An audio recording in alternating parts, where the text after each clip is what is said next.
Hello students, তোমাদের সবাইকে আমাদের ইউটিউব চ্যানেলের পক্ষ থেকে আরেকবার স্বাগত জানাই। আমি ভৌতবিজ্ঞানের শিক্ষক নূর স্যার। আজকে আমি তোমাদের চলতরিতের আরেকটি নতুন ভিডিও নিয়ে হাজির হলাম। আশা করি তোমরা এই ভিডিওটা থেকে অনেক কিছু শিখতে পারবে। তো আচ্ছা, তোমরা যারা যারা এখনও আমাদের এই চ্যানেলটিকে এখনও ফলো করো নাই, আজকে প্রথম দেখছো, তোমাদের জন্য বলে দেই যে আমরা চলতরিতের মোটামুটি কয়েকটা ভিডিও চলে গেছে আমাদের মোটামুটি 7 থেকে 8টা চ্যাপ্টার হয়ে গেছে। এখন আমরা চলতরিত করছি। তো আজকে আমরা যেটা পড়বো, আমাদের লাস্টের দিন তোমরা জানো আমরা ওহমের সূত্র করেছি। ওহমের সূত্রের পর আজকে আমরা যেটা করব, আমরা করব অভ্যন্তরীণ রোধ। ঠিক আছে? তো এটা তোমাদের জন্য একটু ইম্পর্টেন্ট ভিডিও। তোমরা একটু মনোযোগ দিয়ে শুরু থেকে শেষ পর্যন্ত দেখতে থাকো। আশা করি তোমাদের এই যে অভ্যন্তরীণ রোধ সম্পর্কে যে সমস্ত ডাউট আছে সবগুলো ক্লিয়ার হবে।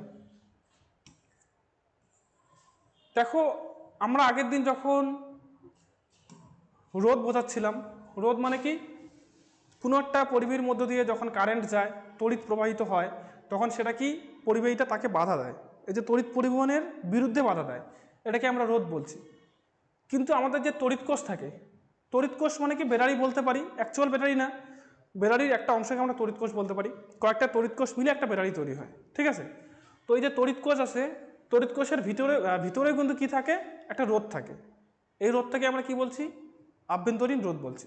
দেখো, আমরা যদি এখন ভাষায় বলি জিনিসটাকে, সেটাকে আমরা কীভাবে বলতে পারি, বলছে তড়িৎ কোষের মধ্যস্থ সক্রিয় পদার্থ বা তরলের কিছুটা রোধ থাকে বা কোষের মধ্য দিয়ে তড়িৎ প্রবাহের বিরুদ্ধে বাধার সৃষ্টি করে। এই বাধাকেই কোষের অভ্যন্তরীণ রোধ বলে। কি বললাম, আমরা তড়িৎ কোষের গঠন আগে একটু বোঝাইছিলাম যে তড়িৎ কোষ কেমন করে গঠিত হয়। অনেকটা আমাদের কি তড়িৎ বিশ্লেষণে যেটা দেখেছি, অ্যানোড থাকে ক্যাথোড থাকে, সেম এখানে থাকে, এখানে অ্যানোড থাকে এখানে ক্যাথোড থাকে।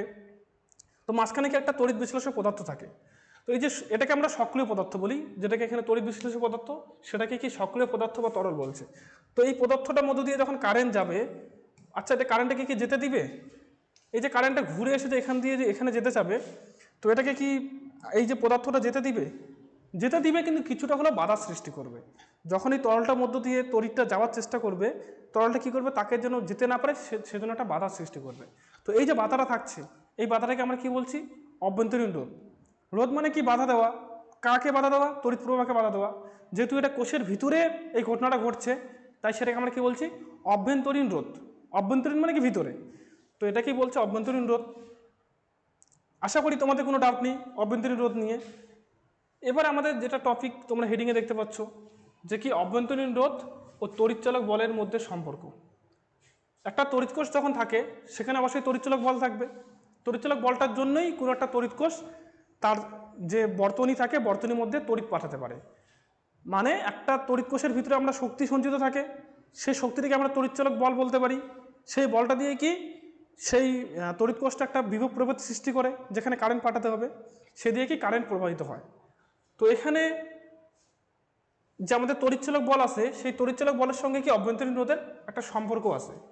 আমরা এখন সেই সম্পর্কটা বের করব, যে ওদের মধ্যে যে সম্পর্কটা, কি সম্পর্ক রয়েছে।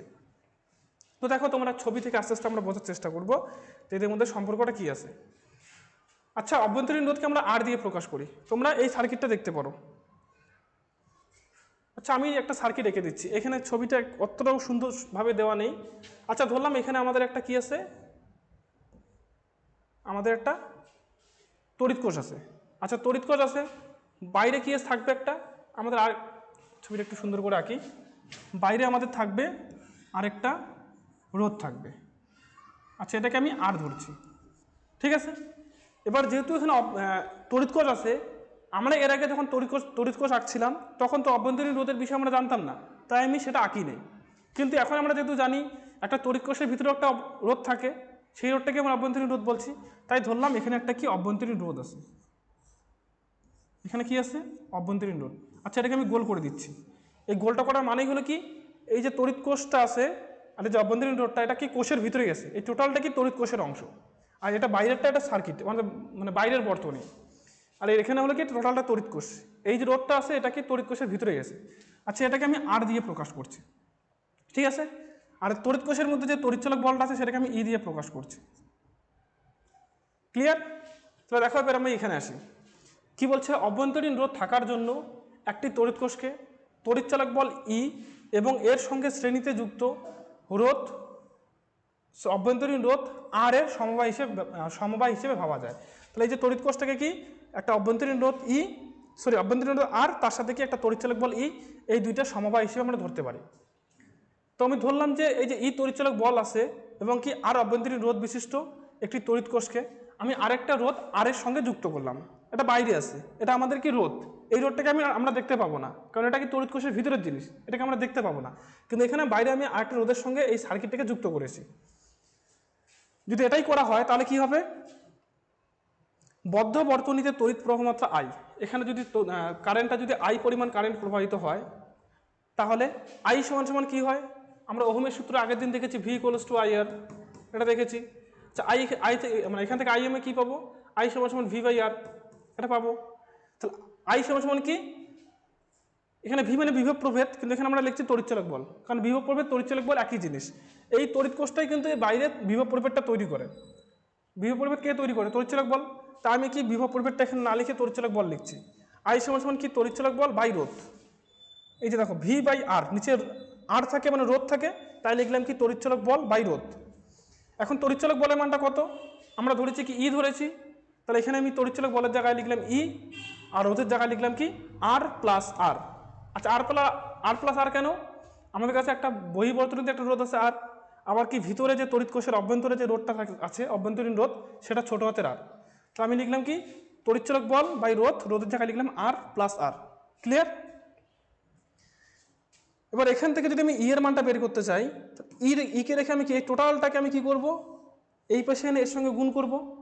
তাহলে ই সমান সমান কী হবে, আই এর সাথে এই যে আর প্লাস আরকে আমাকে গুণ করতে হবে, তাহলে এটাই লিখলাম আই ইন্টু আর প্লাস আর। এবার এটাকে যদি আমি গুণ করে কী হবে, গুণ করলে আমি কী পাবো, দেখো এখানে প্রথমে আই এর সাথে বড় হাতের আরটা গুণ হবে, আই আর পাবো, প্লাস আই এর সাথে কি ছোটো হাতের আরটাও গুণ হবে, তাহলে আমি কী পাবো আই আর আরেকটা পাবো আই স্মল আর। তাহলে আমি টোটাল ই এর মানটা কত পেলাম, E equals to I R plus I R. Next এই যে আমি মানটা পেলাম আই আর, একটা আই ক্যাপিটাল আর আর আই স্মল আর, এই দুটা মানে কি অ্যাকচুয়ালি দেখো। আচ্ছা আই আর মানে কি কোষ্ঠীর বিভব প্রভেদ, আমরা জানি ভি ইকুয়ালস টু আই আর হয়, তাই তো ভি ইকুয়ালস টু আই আর। তো এই যে আই আর পাচ্ছি আই বড় হাতের আর, এটাই কি কোষ্ঠীর বিভব প্রভেদ হবে, এই যে দুই প্রান্তে যে বিভব প্রভেদটা তৈরি করছে সেটাই তো ভি হবে। আচ্ছা এই ভি মানে কি, ভি মানে আমরা এভাবে বলতে পারি যে আমরা যে এই যে আমাদের একটা তড়িৎ কোষ আছে, এখানে একটা রোধ আছে আর, ধরছি এখানে অভ্যন্তরীণ রোধ নেই। এবার কি এই প্রান্ত থেকে একটা ধনাত্মক আধানকে আমি এই সাইড থেকে একদম ঘুরিয়ে, একদম এই যে নেগেটিভ প্রান্ত আছে, এটা পজিটিভ এটা নেগেটিভ, তাহলে পজিটিভ প্রান্ত থেকে একটা ধনাত্মক আধানকে একদম সার্কিট দিয়ে ঘুরিয়ে একদম নেগেটিভ প্রান্তে আনতে আমাদের যে কার্য করতে হয় সেটাই হলো ভি। আমরা বিভব প্রভেদ মানে এটাই জানি যে কোনো একটা ধনাত্মক আধানকে তড়িৎ কোষের ধনাত্মক থেকে ঋণাত্মক আধানে নিয়ে আসতে যেই পরিমাণ কাজ করতে হয় সেটাকেই বলা হয় কি বিভব প্রভেদ। তাহলে এই যে ভি এর মানটা পেলাম, ভি মানে কি আই আর, এটা মানে কি কোষ্টার বিভব প্রভেদ, এটা মানে কি বহিরোধ আর এর মধ্য দিয়ে একক ধনাত্মক আধানকে, আচ্ছা একক ধনাত্মক আধানকে, হ্যাঁ একক আধানকে, এখানে আধান কথাটা লেখা নেই, আমি আরেকবার পড়ছি, বহিরোধ আর এর মধ্য দিয়ে একক আধানকে ধনাত্মক তড়িৎদ্বার থেকে ঋণাত্মক তড়িৎদ্বারে নিয়ে যেতে কৃতকার্য। একটা ধনাত্মক আধানকে বা একটা একক আধানকে এই যে এই আমাদের যে বহিরোধ আর আছে, আর এর মধ্য দিয়ে ধনাত্মক প্রান্ত থেকে ঋণাত্মক প্রান্তে নিয়ে আসতে যেই কাজটা করতে হয় সেটাই আমাদের ভি। তাহলে আমি এই আই আর এর জায়গায় কি লিখতে পারি, ভি লিখতে পারি, গেল। নেক্সট আরটা আছে কি আই স্মল আর। আচ্ছা এই আই স্মল আরটাকে আমি ভি দিয়ে ডিনোট করছি, ছোটো হাতের ভি দিয়ে। আচ্ছা এটাকে আমি বড় হাতের ভি দিয়ে লিখেছি, এটাকে আমি কি ছোটো হাতের ভি দিয়ে লিখবো। এখন এই জিনিসটা কি হতে পারে, আই স্মল আর। এখন দেখো এই যে স্মল আরটা কোথায় আছে, স্মল আরটা কি একদম তড়িৎ কোষের ভিতরে আছে। এই যদি আমাদের এটা তড়িৎ কোষ হয় একদম ভিতরে আছে কি স্মল আর, ঠিক আছে একদম ভিতরে আছে। তাহলে আমি কি বলতে পারি যে এই যে আমাদের যে তড়িৎ কোষটা আছে, তড়িৎ কোষের ঋণাত্মক প্রান্ত ধনাত্মক প্রান্ত, অ্যাকচুয়ালি তো রোডটা এখানে থাকে এই মাঝখানে, দুইটা যে আমাদের প্রান্ত থাকে তার মাঝখানেই আমাদের রোডটা থাকে, ঠিক আছে। তবে আমি কি বলতে পারি আই স্মল আর, আই বড় হাতের আর মানে আর এর মধ্য দিয়ে বিভব প্রভেদ, আবার আই স্মল আর মানে কি ছোট হাতের আর এর মধ্যে দিয়ে বিভব প্রভেদ। ছোট হাতের আর কার কার মধ্যে আছে, এই দুইটার মাঝখানে আছে। তাহলে এখান থেকে একটা ঋণাত্মক আধান একক আধানকে এই জায়গায় নিয়ে আসতে যেই পরিমাণ কাজ করতে হবে সেটাকে আমি ছোট হাতের আর দিয়ে প্রকাশ করছি। ক্লিয়ার। আমি আরেকবার রিপিট করছি, তোমরা অবশ্যই এটা ভালো করে বুঝে নিও। এটা একটু কনসেপ্টটা একটু কঠিন আছে, একটু গভীরে যেতে হবে। দেখো এখানে আই বড় হাতের আর মানে কি, এই যে আর রোডটা আছে, বাইরের যে বড় রোডটা আছে তার চারপাশে একবার ঘুরে আসতে যেই পরিমাণ আমাকে কি কাজ করতে হচ্ছে সেটাই আমাদের বিভব প্রভেদ, সেটাকে আমি বড় হাতের ভি দিয়ে লিখছি। এটা আমরা আগেও দেখেছি, বিভব প্রভেদের সংজ্ঞা যখন পড়েছি তখন দেখেছি। কিন্তু আই স্মল আর, এটাকে আমি কি বলতে পারি, আর রোধের মধ্য দিয়ে একটা ধনাত্মক আধানকে নিয়ে যেতে যেই পরিমাণ কাজ করতে হবে তাকে আমরা কি বলবো, আই আর বলবো। এটাকে আমি ভি দিয়ে লিখছি। তো এটা এখন এই যে ছোট হাতের আটটা কোথায় থাকে, এই যে আমাদের বেরারির দুইটা প্রান্ত থাকে তার মাঝখানে থাকে, এখানে ছোট হাতের আটটা থাকে। এটা হলো প্লাস দিক, এটা মাইনাস দিক। এখন এই যে আমাদের আধানটাকে যে এখানে নিয়ে আসলো, এখান থেকে এবার এখানে যেতে হবে, তাহলে এখান থেকে এখানে নিয়ে যেতে একটা আধানকে যেই পরিমাণ কাজ করতে হয় সেটাকে আমি ছোট হাতের ভি দিয়ে লিখছি। এটাকে আমরা কি আই আর দিয়ে লিখতে পারি। ক্লিয়ার? এটা এই কথাটা এখানে বলেছে, দেখো ভি এটাকে বলা হয় কি কোষের ভিতরে বিভব পতন। এটা মনে রাখতে হবে। এটা কি হচ্ছে, ভোল্টেজটা নষ্ট হচ্ছে। এই কোষের ভিতরে যেই ভোল্টেজটা নষ্ট মানে ভোল্টেজটা পাওয়া যাচ্ছে এটা তো আমাদের নষ্ট হচ্ছে। কেন নষ্ট হচ্ছে, এখন কোষের ভিতরে তো আমরা লাইট জ্বালাতে পারবো না, সেই ভোল্টেজটাকে তো আমরা ইউজ করতে পারবো না। ওই জন্য এটাকে বলা হচ্ছে কি কোষের ভিতরের বিভব পতন, যেটা আমাদের নষ্ট হয়ে যায়, যেটা আমাদের কোনো কাজে লাগাতে পারি না। এই জন্য এটাকে বিভব পতন বলছে। আবার কি বলছে এখানে, এক মিনিট আমি ক্লিয়ার করে নিই একটু। বলছে কোষের অভ্যন্তরে ঋণাত্মক তড়িৎদ্বার থেকে ধনাত্মক তড়িৎদ্বারে একক ধনাত্মক আধানকে নিয়ে যেতে কৃতকার্য। মানে যে ঋণাত্মক আধান থেকে, ঋণাত্মক তড়িৎদ্বার থেকে ধনাত্মক তড়িৎদ্বারে একটা একক ধনাত্মক আধানকে নিয়ে যেতে যেই পরিমাণ কাজ করতে হবে সেটাই হলো কি ভি, ছোট হাতের ভি। ক্লিয়ার? তাহলে দেখো লাস্ট আমাদের এই যে ইকুয়েশনটা ছিল, ই সমান সমান কি এসেছিল, I R plus I small R, এটা এসেছিল। তাহলে আই ক্যাপিটাল আরের জায়গায় আমি কি ভি লিখতে পারি, এখানে লিখলাম ভি। আবার কি আই স্মল আর যেটা আছে, এই দেখো আই স্মল আর, এটার জায়গায় আমি কি লিখতে পারি, ছোট হাতের ভি লিখতে পারি। এখানে লিখলাম কি ছোট হাতের ভি। ই সমান সমান কি বড় হাতের ভি প্লাস ছোট হাতের ভি। আবার দেখো ই সমান সমান ভি রাখলাম, আচ্ছা এটাকে আই আর লিখে দিলাম। আবার ভি, এটাও একটা সমাজের সম্পর্ক। হ্যাঁ, এই সম্পর্কটা তোমরা মনে রাখবে, ই সমান সমান কি হয়, ভি প্লাস ভি, এটা মনে রাখবে। এবার আমাদের আরেকটা জিনিস এখান থেকে মনে রাখতে হবে, যে যে ই সমান সমান এই বড় হাতের ভিটাকে আমি ভি রাখলাম, কিন্তু ছোট হাতের ভিটাকে আবার আমি কি আই এর আকারে লিখলাম, আই এর লিখলাম। এখন ই মাইনাস ভি, ই থেকে ভিটা বাদ এদিকে চলে আসলো, ই মাইনাস ভি, তাহলে এদিকে কি পড়ে থাকবে, শুধু আটটা পড়ে থাকবে, আই আরটা। তাহলে ই মাইনাস ভি সমান সমান আই আর। তো এটা কিন্তু একটা আলাদাই কি একটা বৈশিষ্ট্য আছে, ই মাইনাস ভি। আচ্ছা ই মানে কি, ব্যাটারির মধ্যে কতটা শক্তি আছে। সিম্পল ভাষায় বললে একটা ব্যাটারি বা তড়িৎ কোষের মধ্যে যতটা শক্তি থাকে সেটাকে আমরা তড়িৎচালক বল বলছি, সেটা হলো তার তড়িৎচালক বল। আর ক্যাপিটাল ভিটে কি, আমরা সেই যে তড়িৎচালক বলটা যে আছে ব্যাটারির তার কতটুকু ইউজ করতে পারছি। সাপোজ আমি একটা লাইট জ্বালাবো, তাহলে একটা ব্যাটারির সঙ্গে লাইটটাকে যুক্ত করতে হবে। ধরলাম ব্যাটারির মধ্যে 10 জুল শক্তি আছে, তাহলে সেটা হলো কি ই। এবার আমি কি লাইটটা জ্বালাতে পারছি 8 জুল পর্যন্ত, বাকি 2 জুল আমার কি হচ্ছে, নষ্ট হয়ে যাচ্ছে। ঠিক আছে, তাহলে 8 জুল যে ব্যবহার করতে পারছি এটা হলো কি ভি। তাহলে ই থেকে ভি বাদ দিলে যেটুকু পড়ে থাকে, এই যে 10 থেকে 8 বাদ দিলে 2 পড়ে থাকতেছে, এই 2টা কি হয়ে যাচ্ছে, আমার নষ্ট হয়ে যাচ্ছে। এই 2 জুল যে ব্যাটারিটা পাচ্ছি, শক্তিটা পাচ্ছি, সেই শক্তিটা কি নষ্ট আমাদের হয়ে যাচ্ছে, সেটাকে আমরা ইউজ করতে পারছি না। ওটাকেই বলা হচ্ছে কি আইআর, যেটাকে আমরা বলছি বিভব পতন, আইআর। এটাকেই বলা হয় কি নষ্ট ভোল্ট। মনে থাকবে, নষ্ট ভোল্ট মানে কি, কোনো একটা ব্যাটারি বা তড়িৎ কোষের যেই শক্তিটাকে আমরা ব্যবহার করতে পারি না, যেটা কি নষ্ট হয়ে যায়, সেটাকেই বলছে কি বিভব পতন। এটা কার জন্য হয়, এটা হয় অভ্যন্তরীণ রোধের জন্য। প্রত্যেকটা তড়িৎ কোষের সাথে অভ্যন্তরীণ রোধ থাকে, সেই রোধটার জন্য কিছু পরিমাণ শক্তি আমাদের কি হয়, নষ্ট হয়ে যায়। এটাকেই বলা হচ্ছে নষ্ট ভোল্ট। তোমরা এই কনসেপ্টটাকে এখানে সুন্দরভাবে বুঝতে পারবে। দেখো কি বলছে,